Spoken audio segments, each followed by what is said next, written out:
Bonjour tout le monde, bienvenue pour ce nouvel épisode concernant notre nouvelle vie en Christ. La dernière fois, je vous ai posé 2 questions. Avez-vous réfléchi aux réponses? Bon alors, d'après vous, comment ça se passe? Comment on peut être greffé d'un arbre à l'autre? Et comment savoir si on a vraiment changé de nature? Première question, comment passer d'un arbre à l'autre? Celle-là a été facile, j'avais donné la réponse juste avant. Être greffé à l'arbre Christ, c'est tout simplement être croyant, croire en lui et en ce qu'il a fait. Quand on croit sincèrement, il nous offre la vie et nous portons du fruit. La deuxième question, c'est comment sait-on qu'on a réellement changé de nature? Eh bien, je viens d'y répondre, nous portons du fruit. Mais quel fruit? Les fruits de l'esprit que l'on trouve dans Galates 5 à partir du verset 22.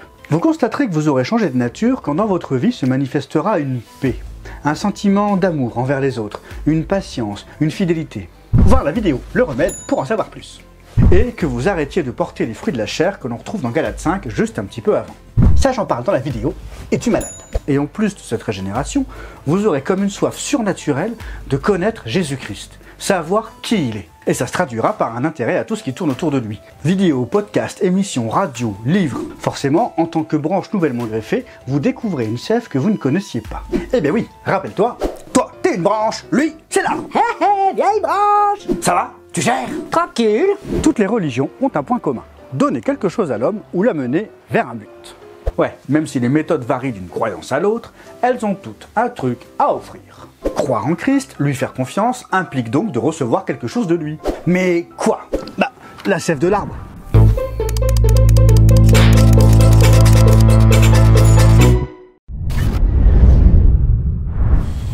On ne va pas voir ce que le christianisme a apporté aux nations et à la société en général, on va plutôt aborder une question plus fondamentale et plus pratique pour toi. Toi, public, qui me regarde. Ce que Christ apporte à l'homme, c'est la régénération. Ouais, ça on l'a déjà vu. Ouais, mais comme certains n'ont pas tout compris, on va voir ça d'une autre manière. Si tu lis attentivement la Bible, ce que tu fais chaque jour, j'en doute pas. Il y est fait allusion à la vie de nombreuses fois. Sur Terre, il y a de la vie. Et peut-être ailleurs dans le système solaire. Oui, peut-être, on ne sait pas encore. Mais quoi qu'il arrive, des expressions de la vie, il y en a beaucoup.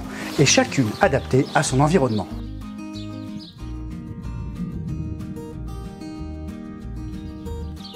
Un oiseau, on sait que ça vit parce que c'est vivant.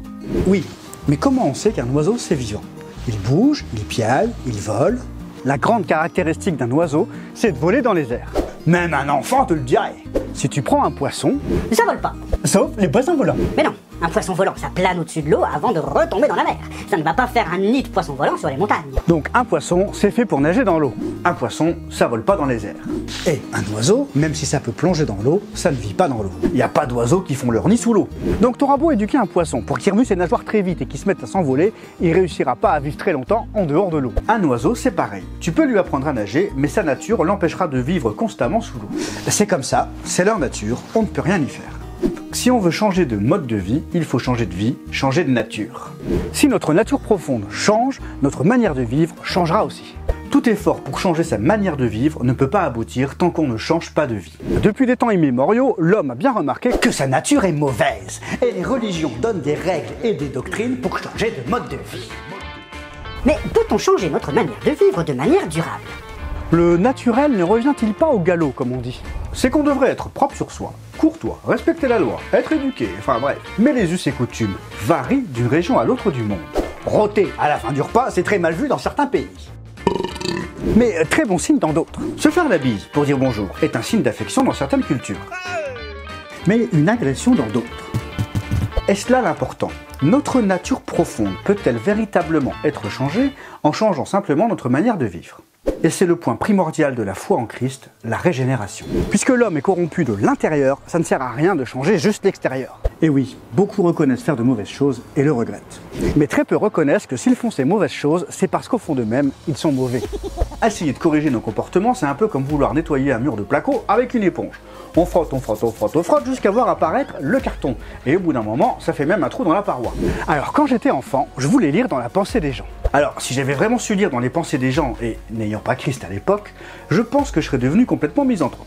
Totalement contre le genre humain. On a tous de mauvaises pensées, de vieilles rancunes, ou même de mensonges, de sales dossiers enfouis au fond de nous. C'est pourquoi le salut de l'homme ne peut pas venir de l'extérieur, de ses bonnes œuvres, La régénération doit se faire en profondeur, depuis l'intérieur. Être régénéré, ça veut tout simplement dire rejeter la vie sale et corrompue pour l'échanger contre une nouvelle vie. Abandonner notre vieille nature pour une nouvelle. C'est ce que nous offre Christ.